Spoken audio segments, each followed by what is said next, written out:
Hello students. आज की हमारी जो वीडियो है उसका टॉपिक है एनिमल टिश्यू। जैसा कि आप जानते हैं हम प्लांट टिश्यू को ऑलरेडी अपनी प्रीवियस वीडियो में कवर कर चुके हैं। आज की वीडियो को बिना देर के स्टार्ट करते हैं। ये जो वीडियोज़ हैं ये DSSB के लिए बहुत इंपॉर्टेंट है, तो आप इन्हें देख सकते हो, अपने जो नोट्स है वो बना सकते हैं। चलिए वीडियो को स्टार्ट करते हैं। जो एनिमल टिश्यू है, एनिमल टिश्यू, सबसे पहले टिश्यू जो वर्ड है इसका मीनिंग जान लेते हैं। टिश्यू जो होता है बेसिकली वो एक ग्रुप होता है सेल्स का जो कि एक पर्टिकुलर फंक्शन को परफॉर्म करती है। एनिमल टिश्यू वो टिश्यू हैं जो एनिमल्स में कुछ ग्रुप है सेल्स के जो एक पर्टिकुलर एक स्पेसिफिक फंक्शन को परफॉर्म करने का वर्क करते हैं। एनिमल टिश्यू जो होते हैं वो 4 टाइप के होते हैं basically: epithelial tissue, connective tissue, muscular tissue और नर्वस टिश्यू। एपिथेलियल टिश्यू आगे फिर 5 पार्ट्स में डिवाइडेड है: स्क्वैमस, क्यूबॉइडल, कॉलमिनार, सीलिएटेड, ग्लैंडुलर। और जो कनेक्टिव टिश्यू है वो 4 टाइप में डिवाइड है: areolar, adipose, skeletal, fluid. Areolar जो है, एरियोलर के अंदर हम टेंडन और लिगामेंट की स्टडी करते हैं। स्केलेटल के अंदर हम बोन और कार्टिलेज की स्टडी करते हैं। जो फ्लूइड कनेक्टिव टिश्यू है उसके अंदर हम ब्लड और लिम्फ की स्टडी करते हैं। और 2 और पार्ट है एनिमल टिश्यू के, वो है मस्कुलर, इसमें हम मसल्स के बारे में पढ़ते हैं, जो टाइप्स होते हैं मसल्स के, जैसे स्मूथ मसल्स, कार्डिक मसल्स, ये सब। और नर्वस टिश्यू में हम न्यूरॉन के बारे में स्टडी करते हैं। फर्स्ट जो है एपिथेलियल टिश्यू से स्टार्ट करते हैं।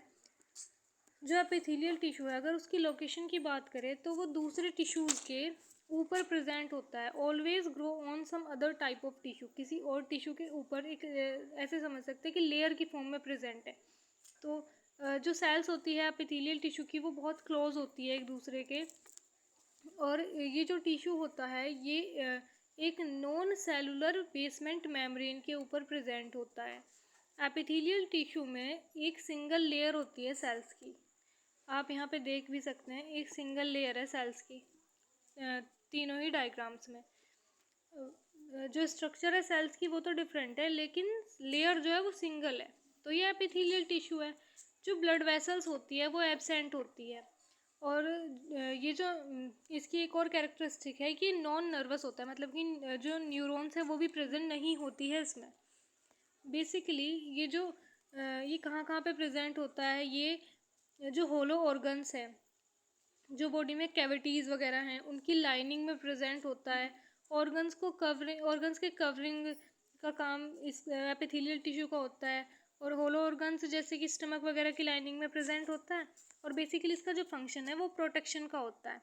टाइप्स की बात करें तो जो एपिथेलियल टिश्यू है वो 5 तरीके का हमने अभी फ्लो चार्ट में देखा: स्क्वैमस, क्यूबॉइडल, कॉलमिनार, सीलिएटेड और ग्लैंडुलर। तो यहाँ पे कुछ डायग्राम दिए हुए हैं सिंपल स्क्वैमस का, स्टार्टिफिक स्क्वैमस का, सिंपल क्यूबॉइडल का, स्टार्टिफिक क्यूबॉइडल का, सिंपल कॉलमिनार का, सूडो स्टार्टिफिक कॉलमिनार का और ट्रांजिशनल एपिथेलियम का। अब एक एक करके हम सभी के बारे में स्टडी करेंगे। फर्स्ट है स्क्वैमस एपिथेलियम, इसे हम पेवमेंट एपिथेलियम भी बोलते हैं। ये बहुत इंपॉर्टेंट बात है, इससे ही हम पेवमेंट एपिथेलियम बोलते हैं। जो इसमें सेल्स होती है वो इस तरीके से अरेंज होती है जैसे फ्लोर में टाइल अरेंज होती है। और जो सेल्स है उनकी स्ट्रक्चर की बात करें तो पॉलीगन शेप होती है उनकी। जैसे अगर हम सरफेस व्यू से देखें, मतलब कि अगर सामने से हम देख रहे हैं तो हमें जो सेल्स है वो पॉलीगन शेप की दिखाई देंगी। और ये कहाँ कहाँ पे प्रेजेंट होता है, ये कुछ जो कैविटीज़ है उसकी लाइनिंग में प्रेजेंट होता है। कुछ एग्जांपल दिए हुए हैं और ये एग्जांपल बहुत इंपॉर्टेंट है, आपको ये याद रखने हैं। आपको इन एग्जांपल को अपने नोट्स में इंक्लूड कर लेना है। अब अगर ये जो सिंपल स्क्वैमस है, मतलब जो सिंगल लेयर है सेल की, वो ऐसे ही कई सारी लेयर्स अगर प्रेजेंट हो, मतलब कई सारी लेयर्स अगर प्रेजेंट होगी तो उससे स्ट्रेटम बोलेंगे। और जो वो टिश्यू बनेगा उसे स्ट्रैटिफाइड स्क्वैमस एपिथेलियम बोलेंगे। और इसका मेन फंक्शन होगा स्किन को वियर और टीयर से प्रिवेंट करना, मतलब इंजरी वगैरह से बचाना। जो इस तरीके से कि जो इंटरनल ऑर्गन्स है, अगर थोड़ी बहुत इंजरी हो रही है बॉडी में तो जो इंटरनल ऑर्गन्स हैं वो ईजिली अफेक्ट ना हो उस इंजरी से। यहाँ तक आपको क्लियर होगा। नेक्स्ट है क्यूबॉइडल एपिथेलियम। ये जो स्पेलिंग है वो मिस्टेक है, आप सही कर लीजिएगा। क्यूबॉइडल एपिथेलियम में जो होती है, नाम से पता लग रहा है, जो सेल्स होती हैं वो क्यूब शेप की होती हैं। जो सेल्स होती हैं वो स्क्वायर जैसी दिखाई देती है, और जब हम उसे फ्री सरफेस से देखते हैं तो वो हेक्सागोनल दिखाई देती है। ये तो हो गया कि किस व्यू से सेल किस तरीके से दिखाई देती है। अब बात करते हैं कहाँ पे मिलता है ये एपिथेलियम। तो जो ये एपिथेलियम है ये मिलता है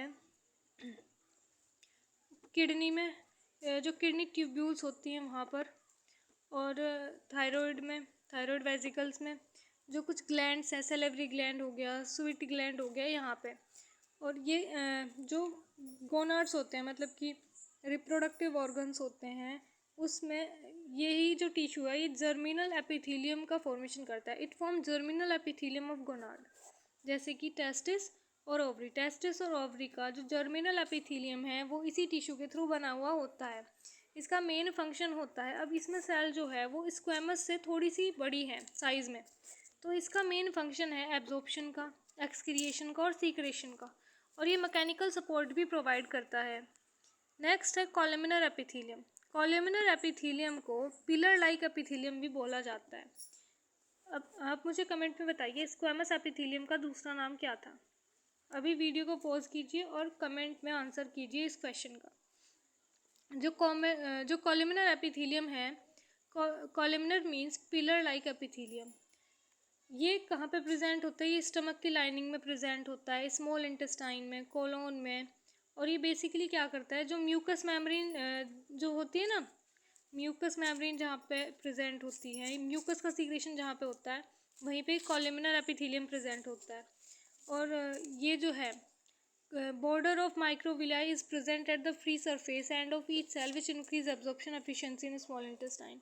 यहाँ पे जो विलाई प्रेजेंट होती है स्मॉल इंटेस्टाइन में, वहाँ पे कॉलमिनर एपिथेलियम प्रेजेंट होता है। एक बात तो ये हो गई। दूसरा, जो कॉलमिनर एपिथेलियम उसमें प्रेजेंट है, उसकी वजह से जो उसकी एब्जॉर्प्शन की एफिशिएंसी है वो इंक्रीज़ हो जाती है। तो यहाँ तक आपको क्लियर होगा। नेक्स्ट है सीलिएटेड एपिथेलियम। सीलिएटेड एपिथेलियम में जो सेल्स है वो क्यूबिकल भी हो सकती है और कॉलमिनार भी हो सकती है। क्यूब की फॉर्म में भी हो सकती है और कॉलम मतलब पिलर लाइक भी हो सकती है। और उसमें जो फ्री सरफेस पे कुछ एक प्रोटोप्लाज्मिक आउटग्रोथ्स होती हैं जिन्हें सीलिया बोलते हैं, और ये ओवा के मूवमेंट में हेल्प करती है फेलोपियन ट्यूब में। यहाँ तक आपको क्लियर है। उसके बाद में जो हमारा सेकंड टिश्यू है वो है कनेक्टिव टिश्यू। कनेक्टिव टिश्यू जो है वो एक वाइडली स्पेस टिश्यू है, मतलब कि बॉडी में मैक्सिमम ये टिश्यू मिलता है, कनेक्टिव टिश्यू। और ये जो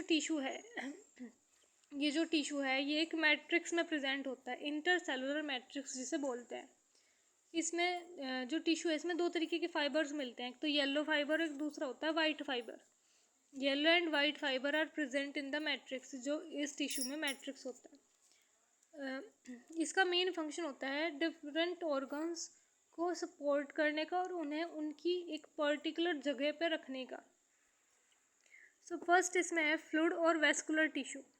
अब यहाँ पे कुछ डायग्राम दिए गए हैं। डायग्राम इम्पोर्टेंट है, कई बार ऐसे डायग्राम देखकर आपसे इनका नाम पूछा जा सकता है, तो आप एक बार नोट्स में देख लीजिएगा। Neutrophil, eosinophil, basophil, lymphocyte, monocyte, platelet, erythrocyte. Erythrocyte को आरबीसी बोलते हैं। लिम्फोसाइट जो है वो हेल्प करती है डिसीज़ से लड़ने में। और ये टाइप्स हैं सेल्स की। सो इसमें ब्लड और लिम्फ के बारे में हम स्टडी करेंगे। फ्लूइड और वेस्कुलर टिश्यू में ब्लड जो है वो एक कनेक्टिव टिश्यू होता है, और जो फ्लूइड मैट्रिक्स होता है ब्लड का उसे प्लाज्मा बोलते हैं, जिसमें कि जो सेल्स होती हैं वो फ्लोट करती रहती हैं, और इन्हीं सेल्स को क्या बोलते हैं? कार्पेसल्स बोलते हैं। जो ब्लड होता है वो कई सारे मटेरियल के ट्रांसपोर्टेशन में हेल्प करता है, जैसे कि गैसेस हो गया, एक्सक्रीटरी प्रोडक्ट्स हो गए, हॉर्मोन्स हो गए, कुछ न्यूट्रिटिव सब्सटेंस हो गए। इन सब के ट्रांसपोर्टेशन में कौन हेल्प करता है? ब्लड हेल्प करता है। जो प्लाज्मा है, ब्लड का 55% पार्ट जो है वो प्लाज्मा होता है। अब अगर ब्लड के कॉन्स्टिट्यूशन प्लाज्मा के कॉन्स्टिट्यूशन की बात करें तो 90 to 91% तो इसमें वाटर होता है, 7% इसमें प्रोटीन होता है। और प्रोटीन भी कौन से?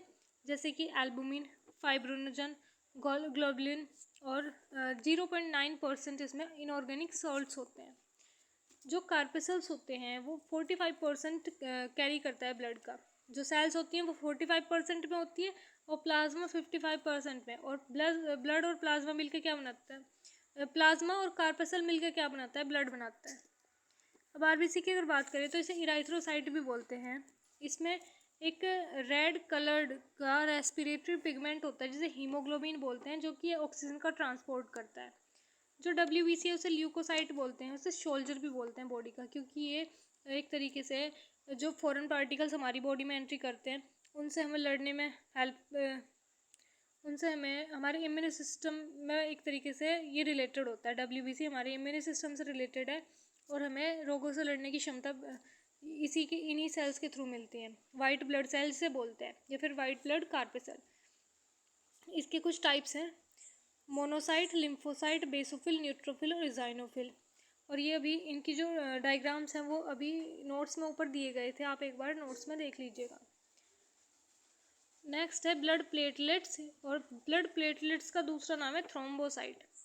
जो इनकी स्ट्रक्चर होती है वो होती है स्पिंडल शेप, और ये बेसिकली होता है क्लॉटिंग ऑफ ब्लड में हेल्प करता है। जैसे कि अगर कोई इंजरी हो जाए, कट लग जाए, तो वहाँ पे कुछ टाइम के बाद में, जैसे कि पहले तो ब्लड रिलीज़ होगा वहाँ से थोड़ा बहुत, लेकिन अगर कुछ टाइम के बाद में क्या होगा, थोड़ा सा एक हार्ड सी कवरिंग आपको दिखाई देती है कुछ ब्राउनिश कलर पे, तो वो क्या होता है, क्लॉटिंग हो गई ब्लड की। वो किसकी वजह से होती है, प्लेटलेट्स की वजह से होती है।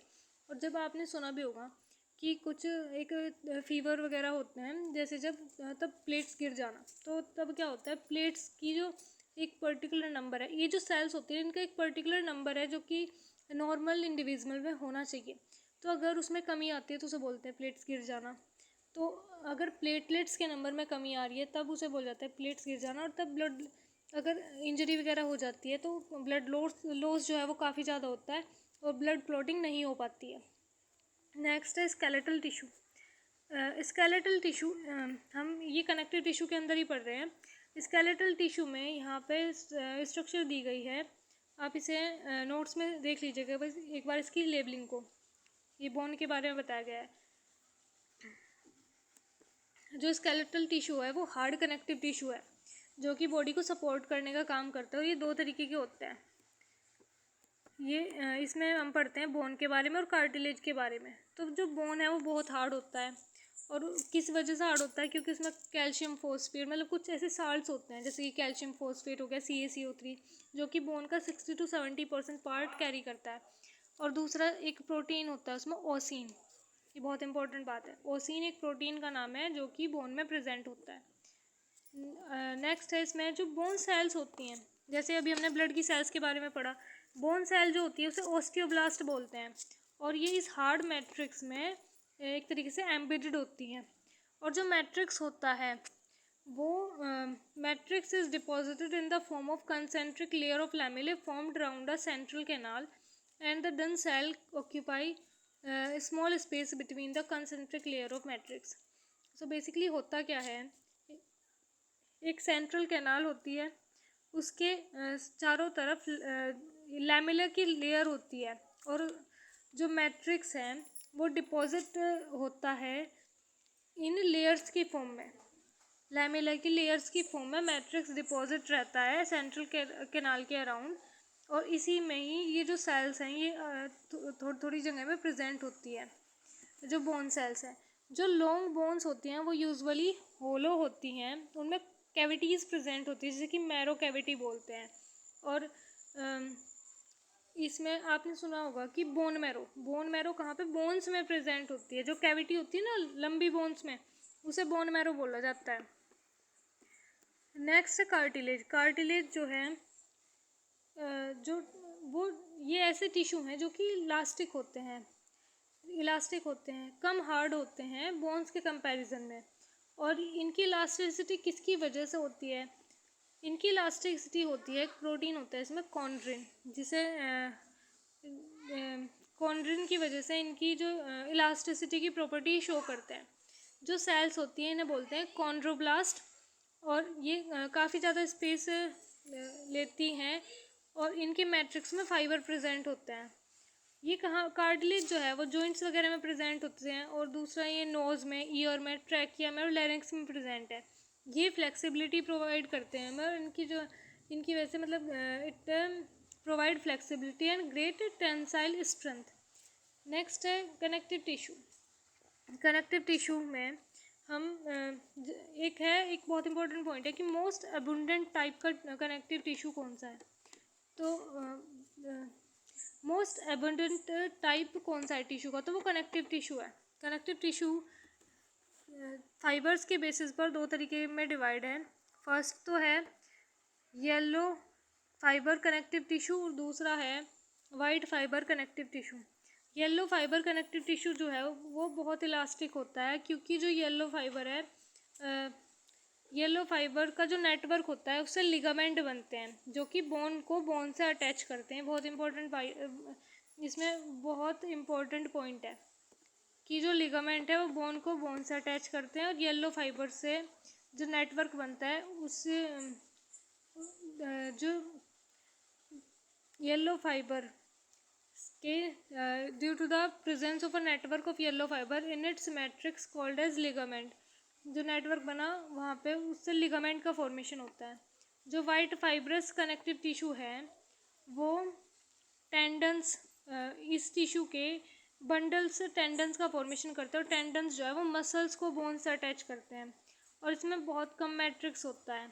इसमें वाइट फाइबर्स की जो अमाउंट है वो ज़्यादा होती है, कई सारी लेयर्स होती हैं। यहाँ तक क्लियर होगा आपको, ये डायग्राम दिया हुआ है। नेक्स्ट है एरियोलर टिश्यू। एरियोलर टिश्यू जो है वो एक बोल सकते हैं कि मोस्ट डिस्ट्रीब्यूटेड कनेक्टिव टिश्यू है बॉडी में।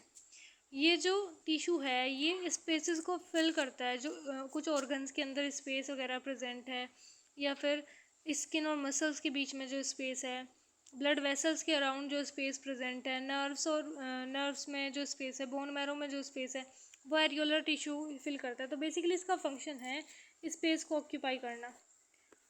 नेक्स्ट इसमें है एडिपोज टिश्यू। एडिपोज जो है उसमें सेल्स होती हैं ओवल और राउंड, यहाँ पे आप देख सकते हैं वाइट एडिपोज सेल्स है, एडिपोसाइट जिसे बोलते हैं। अब आप मुझे कमेंट में बताइए कि जो बोन्स थी उसमें किस तरीके नाम क्या था बोन सेल्स का, और कौन सा प्रोटीन था जो बोन के हार्ड होने का रीज़न था। और साथ ही साथ ये भी कमेंट कीजिए कि बोन जो है उसके बोन में कौन सा सोल्ट प्रेजेंट होता है, 60 to 70% जो मैंने आपको बताया था। तो जो एडिपोज टिश्यू की सेल है उसे बोलते हैं एडिपोसाइट। और जो ये एडिपोज टिश्यू है ये बेसिकली स्किन के नीचे प्रेजेंट होता है, और कहाँ कहाँ पे होता है, और होता है हार्ट के अराउंड प्रेजेंट होता है, ब्रेन के अराउंड प्रेजेंट होता है, आईबॉल के नीचे प्रेजेंट होता है, और इंसुलेटर की तरह वर्क करता है। दूसरा जो हीट लॉस है उसे भी प्रिवेंट करता है बॉडी से। नेक्स्ट है मस्कुलर टिश्यू। मस्कुलर टिश्यू जो है वो एक तरीके से मूवमेंट के लिए रिस्पॉन्सिबल होता है। इसमें क्या होता है, लॉन्ग फाइबर सेल्स होती हैं जिन्हें कि मसल्स फाइबर्स बोलते हैं, और ये रिलैक्सेशन और कॉन्ट्रैक्शन के लिए रिस्पॉन्सिबल रिलैक्सेशन और कॉन्ट्रैक्शन होता है, इसमें कैपेबल होता है रिलैक्सेशन और कॉन्ट्रैक्शन के लिए। टाइप्स की बात करें तो 3 टाइप होते हैं, स्केलेटल मसल, कार्डियक मसल और स्मूथ मसल। इस जो फर्स्ट है स्ट्रेटेड मसल या फिर स्केलेटल मसल। सो जो फर्स्ट है इसे बोलते हैं वॉलेंट्री मसल, क्योंकि ये हमारे कंट्रोल में होती है, because these are under the control of one's will. इसमें जो फाइबर्स होते हैं वो मल्टी न्यूक्लिएटेड होते हैं, ब्रांच होते हैं। यहाँ पे आप देख सकते हैं स्केलेटल मसल में जो मसल फाइबर है उसमें कई सारे न्यूक्लियस दिखाए गए हैं, तो मल्टी न्यूक्लिएटेड है और अनब्रांच है। यहाँ पे फर्स्ट वाले में कोई भी ब्रांचिंग नहीं दिखाई गई है। यहाँ पे आप देख सकते हैं, देखिए इसमें कई सारे न्यूक्लियस है और कोई भी ब्रांचिंग नहीं है। नेक्स्ट इसमें जो है हर एक fibre, each fibre is enclosed by thin membrane which is called as sarcolemma. हर एक फाइबर के अराउंड एक मेम्ब्रेन होती है, थिन मेम्ब्रेन, जिसे बोलते हैं सार्कोलेमा। इसमें हमेशा स्टूडेंट्स कंफ्यूज रहते हैं, तो जो थिन मेम्ब्रेन होती है उसे बोलते हैं सार्कोलेमा, और जो साइटोप्लाज्म होता है वहाँ पे उसे बोलते हैं सार्कोप्लाज्म। आई होप अब आपको क्लियर हुआ होगा। सार्कोलेमा बोलते हैं जो फाइबर के अराउंड थिन मेम्ब्रेन होती है, और साइटोप्लाज्म जो होता है उसे सार्कोप्लाज्म बोलते हैं। ये जो मसल्स होती हैं स्ट्रेटेड मसल्स या फिर वॉल्यूंट्री मसल्स या फिर स्केलेटल मसल, ये टायर्ड भी हो जाती है और इन्हें रेस्ट की रिक्वायरमेंट भी होती है। नेक्स्ट है कार्डियक मसल फाइबर। ये इनवॉलेंट्री मसल्स होती है, मतलब कि जो हमारे विल के अकॉर्डिंग वर्क नहीं करती, और ये सिर्फ बॉडी में हार्ट की वॉल में प्रेजेंट होती है। इनकी जो स्ट्रक्चर होती है वो कुछ कुछ स्ट्रेटेड जैसी, कुछ कुछ नॉन स्ट्रेटेड जैसी होती है, मतलब इन दोनों के बीच ऐसा कुछ। और ये यूनिन्यूक्लिएटेड होती है और ब्रांच होती है। आप यहाँ पे डायग्राम में देख सकते हैं, यूनिन्यूक्लिएटेड है और ब्रांच्ड है। जो ब्रांच होती है वो जुड़ी हुई होती है इंटरकैलेटेड डिस्क से। यहाँ पे जो ये डायग्राम है इसमें यहाँ पे ये इंटरकैलेटेड डिस्क से ये ब्रांच जुड़ी हुई होती है आपस में। और जो ये मसल्स होती हैं इनमें रिदमिक कॉन्ट्रैक्शन और रिलैक्सेशन होता रहता है थ्रू आउट द लाइफ। और अगर ये वर्क करना बंद कर देती है, इस मीन्स क्या होगा, जो इंडिविजुअल है उसकी डेथ हो चुकी है, मतलब हार्ट जो है वर्क नहीं कर रहा। नेक्स्ट है non striated muscle. Non striated muscle involuntary muscles होती हैं, इन्हें स्मूथ मसल्स भी बोला जाता है, हमारे विल के अकॉर्डिंग वर्क नहीं करती। ये जो मसल फाइबर होती है वो यूनिन्यूक्लिएटेड होती है और स्पिंडल शेप की होती है। They are not enclosed by membrane but many fibers are joined together in bundles। मतलब कि इनके ऊपर कोई membrane नहीं होती, लेकिन कई सारे फाइबर्स इकट्ठे बंडल्स में जॉइंट रहते हैं। कुछ जो मसल्स हैं ये स्टमक की वॉल्स में, इंटेस्टाइन में, यूरिनरी ब्लैडर में, ब्रोंकाई में, आयरस ऑफ आई में मिलती हैं। और जो पेरिस्टल्टिक मूवमेंट होता है एलिमेंट्री कैनाल में, वो भी स्मूथ मसल्स की हेल्प से ही होता है। नेक्स्ट है नर्वस टिश्यू। नर्वस टिश्यू में यह न्यूरॉन का जो डायग्राम है वो आप देख सकते हैं यहाँ पे। न्यूरॉन के डायग्राम में ये न्यूक्लियस हो गया, ये डेंड्राइड है, और ये एक्सोन है, एक्सोन वाला पार्ट। ये यहाँ पे माइलिन शीथ है, ये श्वान सेल है, नोड्स हैं, और एक्सोन टर्मिनल है। ये जो है ये हाईली स्पेशलाइज्ड टिश्यू है, जिसकी वजह से जो एनिमल्स हैं वो जो स्टिमुलस उन्हें मिलता है उसके अगेंस्ट में रिस्पॉन्स कर पाते हैं इसी टिश्यू की वजह से।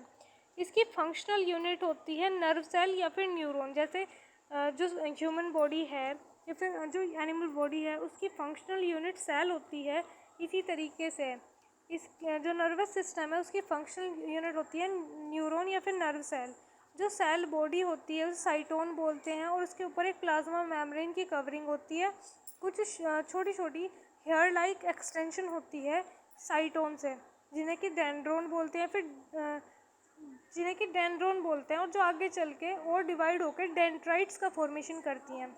एक्सोन इसमें एक लंबी टेल लाइक सिलेंड्रिकल स्ट्रक्चर होती है जिसमें कई सारी ब्रांचेज होती है एंड पर, और एक्सोन के ऊपर एक कवरिंग प्रेजेंट होती है जिसे माइलिन शीथ बोलते हैं।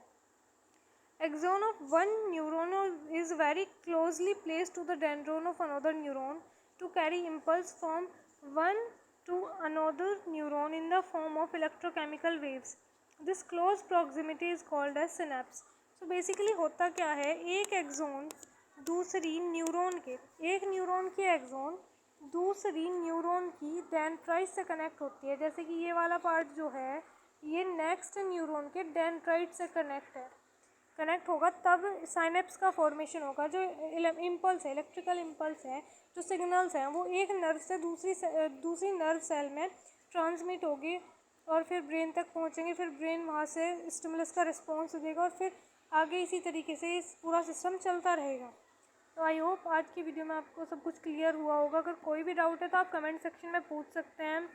और इसके बाद में मैंने इस जो PDF है उसमें कुछ क्वेश्चंस अटैच किए हुए हैं, उसके साथ में उनके आंसर की भी है, तो आप उन क्वेश्चंस को प्रैक्टिस कीजिएगा।